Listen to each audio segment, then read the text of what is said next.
നമസ്കാരം. ചിലരുടെയെങ്കിലും കുരു പൊട്ടിക്കുന്ന ഒരു കാര്യം പറഞ്ഞിട്ട് വേണം തുടങ്ങാൻ. അതായത് നമ്മുടെ ഈ ചാനലിനെ ലൈക്ക് ചെയ്യുക, സബ്സ്ക്രൈബ് ചെയ്യുക, സപ്പോർട്ട് ചെയ്യുക. അപ്പോൾ ഇങ്ങനെ പറയുമ്പോൾ ചിലവന്മാർ കമൻ്റ് ഇടും. താൻ എന്താണ് ലൈക്കും സബ്സ്ക്രൈബും ചോദിച്ച് വാങ്ങിക്കുന്നതാണോ? തീർച്ചയായിട്ടും ചോദിച്ച് വാങ്ങിക്കുന്നത് തന്നെയാണ്. കാരണം ഇതുപോലത്തെ വീഡിയോ ഉണ്ടാക്കുന്നതിന് ഒരുപാട് ഹോംവർക്ക് വേണ്ടി വരാറുണ്ട്. ഒരുപാട് പഠനം, ഒരുപാട് തയ്യാറെടുപ്പ്, സമയവും അതിനു വേണ്ടി നമ്മൾ ബുദ്ധിമുട്ടുന്നുണ്ട്.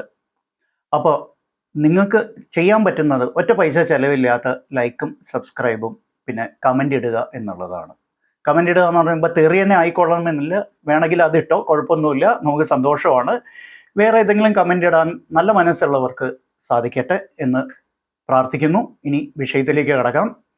ആഹാരം കഴിക്കുമ്പോൾ നമ്മുടെ ശരീരത്തിൽ ഉണ്ടാകുന്ന പല പ്രക്രിയകളിലും വളരെ വളരെ അത്ഭുതം ഉണ്ടാക്കുന്ന അത്ഭുതാവഹമായ ഒരു പ്രക്രിയയാണ് ചെറിയ പോസ്റ്റ്മാൻമാരുടെ സേവനം. അതായത് പണ്ട് കത്തുകൾ എഴുതി നമ്മൾ പോസ്റ്റ് ബോക്സിൽ കൊണ്ടുപോയിട്ട് അത് പോസ്റ്റ്മാൻ വന്ന് സോർട്ട് ചെയ്ത് അതാത് ലക്ഷ്യസ്ഥാനങ്ങളിലേക്ക് എത്തിച്ചുകൊണ്ടിരിക്കുന്ന ഒരു പണി ഉണ്ടായിരുന്നു. ഓർക്കുന്നുണ്ടാവും, പഴയ പ്രേമലേഖനങ്ങളോ അല്ലെങ്കിൽ ഊമക്കത്തുകളൊക്കെ എഴുതിയ ഒരു തലമുറ പലരും ഇത് കേൾക്കുന്നുണ്ടാവും, നിങ്ങൾക്കൊക്കെ ഓർമ്മകളുണ്ടാവും.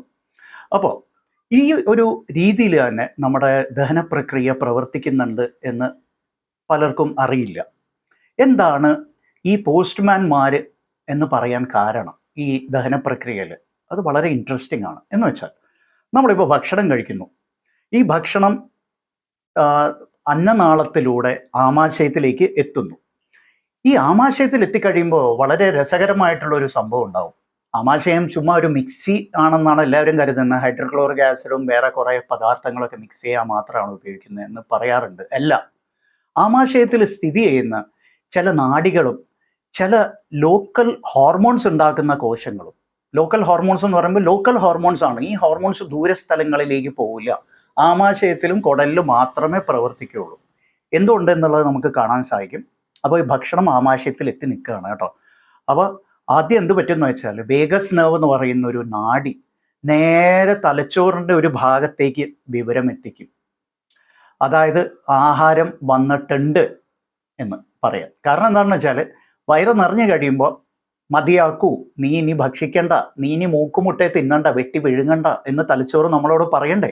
ആ സിഗ്നലിന് റെഡി ആവാൻ വേണ്ടി ആഹാരം ആമാശയത്തിൽ എത്തുമ്പോൾ തന്നെ ഹൈൻഡ് ബ്രെയിൻ എന്ന് പറഞ്ഞ ബ്രെയിനിൽ തലച്ചോറിൻ്റെ ഏറ്റവും താഴത്തെ ഭാഗത്ത് മെഡുലയുടെ ഭാഗത്ത്, മെഡുല ഒബ്ലോങ്കേറ്റ എല്ലാവരും കേട്ടിട്ടുണ്ടാവും, ഒരു മലയാളം പടം ആ പേരിൽ വന്നിട്ടുണ്ടായിരുന്നു. മെഡുല ഒബ്ലോങ്കേറ്റയുടെ അടുത്തുള്ള ഒരു ഭാഗത്തേക്ക് പോകും. അപ്പോൾ അത് ഒരു വശം. രണ്ടാമത്തെ ഏറ്റവും പ്രധാനപ്പെട്ട ഏറ്റവും കൗതുകകരമായിട്ടുള്ള ഒരു സംഭവം എന്താണെന്ന് വെച്ചാൽ കെ സെൽസ്, എൽ സെൽസ് എന്ന് പറയുന്ന ചില പ്രത്യേക കോശങ്ങളുണ്ട്. ഈ കോശങ്ങൾ ഒരു ലോക്കൽ ഹോർമോൺ ഉണ്ടാക്കും, ഒന്ന് രണ്ടെണ്ണം. അതിലെ പ്രധാനി എല്ലാവരും കേട്ടിട്ടുണ്ടാവും, GLP-1 എന്ന് പറയും. ഈ GLP-1 എന്താ ചെയ്യണമെന്ന് അറിയാമോ? ആമാശയത്തിൻ്റെ തൊട്ടടുത്ത് കിടക്കുന്ന പാൻക്രിയാസ്, ആഗ്നേയ ഗ്രന്ഥികൾ എന്ന പാൻക്രിയാസിലേക്ക് കയറി അവിടുത്തെ ബീറ്റാ കോശങ്ങളെ കൊണ്ട് ഇൻസുലിൻ ഉൽപ്പാദിപ്പിക്കും ഒട്ടനെ. ആകെ 2 മിനിറ്റിൻ്റെ പണിയേ ഉള്ളൂ ഇതിന്. 2 മിനിറ്റിൻ്റെ ആയുസേ ഉള്ളൂ. 2 മിനിറ്റ് കഴിയുമ്പോൾ ഈ GLP-1 തീർന്നു, അവൻ്റെ കഥ തീർന്നു. അപ്പോൾ അവൻ്റെ ജോലി എന്താ? പോസ്റ്റ്മാൻ. ആമാശയത്തിൽ നിന്ന് നേരെ, അതായത് ആമാശയം കുടലിൻ്റെ ആദ്യ ഭാഗം, ഡ്യൂഡിൻ എന്ന് പറയും, ആദ്യ ഭാഗത്തു നിന്നും GLP-1 വഴി നേരെ പാൻക്രിയാസിലേക്ക് എത്തിച്ചു കഴിഞ്ഞാൽ പിന്നെ അവൻ കത്തിത്തീരും, പിന്നെ അവന് പണിയില്ല. അപ്പോൾ 2 മിനിറ്റിനുള്ളിൽ ഈ പരിപാടി അവൻ തീർത്തു. എന്നിട്ട് പാൻക്രിയാസ് എന്ത് ചെയ്യും? ഇൻസുലിൻ ഉൽപ്പാദിപ്പിക്കും, ഉടനെ ഇൻസുലിൻ ഉൽപ്പാദിപ്പിക്കും. അതായത് ആഹാരം ആമാശയത്തിൽ എത്തിയ ആ നിമിഷം തന്നെ ഇൻസുലിൻ ഉൽപ്പാദനം അവിടെ തുടങ്ങിയിരിക്കും. കാരണം എന്താണെന്ന് വെച്ചാൽ ഈ ആഹാരം കുടലിൽ എത്തിക്കഴിയുമ്പോൾ തന്നെ ആഗീരണം തുടങ്ങും, അബ്സോർപ്ഷൻ തുടങ്ങും, ഇല്ലേ? എന്നിട്ട് ബ്ലഡ് സ്ട്രീമിലേക്ക് കയറും ഗ്ലൂക്കോസ് ബ്ലഡ് സ്ട്രീമിലേക്ക് കയറുമ്പോൾ തന്നെ ഇൻസുലിനും ബ്ലഡ് സ്ട്രീമിൽ വേണം. എന്നാൽ മാത്രമേ ഗ്ലൂക്കോസ് കോശങ്ങളുടെ അടുത്തേക്ക് ചെല്ലുമ്പോൾ ഇൻസുലിന് ആ വാതിൽ തുറന്നു വിടാൻ പറ്റുള്ളൂ. കോശത്തിൻ്റെ വാതിൽ, നീ കയറിക്കോടാ ഗ്ലൂക്കോസ് എന്ന് പറഞ്ഞ് കയറ്റി വിടാൻ പറ്റുള്ളൂ. അപ്പോൾ ഇത്രയും ബ്യൂട്ടിഫുൾ, ഇത്രയും സങ്കീർണമായത്, എന്നാൽ വളരെ വളരെ ബുദ്ധിമുട്ടുകളില്ലാണ്ട്, അല്ലലുകളില്ലാതെ നടക്കുന്ന ഒരു പ്രക്രിയയെ മൊത്തത്തിൽ ഇൻക്രെറ്റിൻ ഇഫക്റ്റ് എന്നാണ് പറയുന്നത്. ഈ ഹോർമോൺസിന് ഇൻക്രെറ്റിൻസ് എന്നും പറയും. ഈ ഒരു എന്താ പ്രതിഭാസത്തിനെ നമ്മൾ ഇൻക്രെറ്റിൻ എഫക്റ്റ് എന്നാണ് പറഞ്ഞത്. എന്തിനാണ് ഈ ഇൻക്രെറ്റിൻ എഫക്റ്റിനെ കുറിച്ച് ഇത്രയും ആമുഖം പറഞ്ഞതെന്ന് ചിന്തിക്കുന്നവരുണ്ടാവും. കാരണം നിങ്ങളിൽ പലരും ഇപ്പം കഴിക്കുന്നത് ഈ ഇൻക്രെറ്റിൻ എഫക്റ്റുമായി ബന്ധപ്പെട്ട ഗുളികകളായിരിക്കും. നിങ്ങൾ ഗ്ലിപ്റ്റിൻ വെച്ച് അവസാനിക്കുന്ന ഏതെങ്കിലും ഗുളിക, ഗ്ലിപ്റ്റിൻ എന്ന വാക്ക് നിങ്ങളുടെ ഗുളികയുടെ പേരിലുണ്ടെങ്കിൽ നിങ്ങൾ ഈ ഇൻക്രെറ്റിൻ എഫക്റ്റ് പ്രകാരം കഴിക്കുന്ന മരുന്നാണത്. അപ്പോൾ ആ മരുന്നിൻ്റെ പേരെന്താ? DPP4 inhibitors. എന്താണ് ഈ DPP4 ഇൻഹിബിറ്റർ? കടിച്ചാ പൊട്ടാത്ത വാക്കുകളൊക്കെ പറഞ്ഞ ആൾക്കാരെ ഭയപ്പെടുത്താനാണല്ലോ ഇവൻ ഇരിക്കുന്നത് എന്ന് ചോദിക്കുന്നവരോട് വളരെ ലളിതമായ ഉത്തരം ഞാൻ പറയാം. ഞാൻ ആദ്യമേ പറഞ്ഞില്ല, 2 മിനിറ്റിനുള്ളിൽ ഈ GLP-1 ആയുസ് തീരുമെന്ന്. ആയുസ് തീർക്കുന്നവനാണ് DPP4 എന്ന എൻസൈം. ഈ DPP4 എന്നുള്ള എൻസൈമാണ് ഇവനെ വെടിവെച്ച് വീഴ്ത്തുന്നത്. 2 മിനിറ്റിനുള്ളിൽ ഇവനെ അങ്ങോട്ട് വെടിവെച്ച് വീഴ്ത്തും. ഫിനിഷ്ഡ്. GLP-1 gone. അപ്പോൾ ഈ DPP4നെ ഇൻഹിബിറ്റ് ചെയ്യാൻ, അതായത് അവൻ്റെ പ്രവർത്തനത്തെ നമുക്ക് തടയാൻ പറ്റിയാൽ, അവൻ്റെ പ്രവർത്തനത്തെ നമുക്ക് നിലയ്ക്ക് നിർത്താൻ പറ്റിയാൽ GLP-1ൻ്റെ അളവ് കൂടും. ആണോ? GLP-1ൻ്റെ എന്താ അവൻ്റെ എഫക്റ്റിൻ്റെ ദൈർഘ്യവും കൂട്ടാം. ശരിയല്ലേ? അപ്പോൾ അതിനെ ആസ്പദമാക്കി ഉണ്ടാക്കിയെടുത്ത മരുന്നുകളാണ് DPP4 ഇൻഹിബിറ്റേഴ്സ് അഥവാ ഗ്ലിപ്റ്റിൻ വെച്ച് അവസാനിക്കുന്ന എല്ലാ മരുന്നും. അത് ഒരുപാടുണ്ട്. സിറ്റാഗ്ലിപ്റ്റിൻ, ലിനാഗ്ലിപ്റ്റിൻ, സാക്സാഗ്ലിപ്റ്റിൻ എന്ന് പറഞ്ഞ പണ്ടുണ്ടായിരുന്നു, ഇപ്പം ഇല്ല. അലോഗ്ലിപ്റ്റിൻ, ടെൻലിഗ്ലിപ്റ്റിൻ, അങ്ങനെ ഗ്ലിപ്റ്റിൻസ് വെച്ച് അവസാനിക്കുന്ന പേരുകൾ ഒരുപാട് ടൈപ്പ് ഉണ്ട്. ഇത് ഏതെങ്കിലും നിങ്ങൾ കഴിക്കുന്നുണ്ടെങ്കിൽ ഇപ്പം നിങ്ങൾക്ക് അതിൻ്റെ മെക്കാനിസം ഓഫ് ആക്ഷൻ, അതെങ്ങനെ പ്രവർത്തിക്കുന്നത് എന്നുള്ളത് നിങ്ങൾക്ക് വ്യക്തമായി.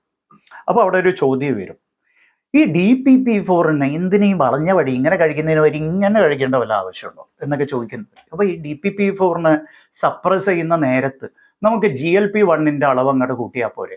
അതാണ് പ്രശ്നം. GLP-1 ആകെ 2 മിനിറ്റിൻ്റെ, ശരീരം ഉണ്ടാക്കുന്ന GLP-1 ആകെ 2 മിനിറ്റിൻ്റെ ആയുസേ ഉള്ളൂ. അപ്പോൾ ശാസ്ത്രജ്ഞർ എന്ത് ചെയ്തെന്നറിയാമോ? പുറമേ നിന്നുള്ള GLP-1 ശരീരത്തിലേക്ക് കടത്തിവിടാനുള്ള പരിപാടികൾ തുടങ്ങി. അതിനുള്ള പഠനങ്ങൾ, പരീക്ഷണങ്ങൾ തുടങ്ങി അവരെന്ത് ചെയ്തു എന്ന് വെച്ചാൽ ഇഞ്ചക്ഷനായിട്ട് ഇത് ശരീരത്തിലേക്ക് കടത്തിവിടാം എന്നൊരു നിഗമനത്തിലെത്തി.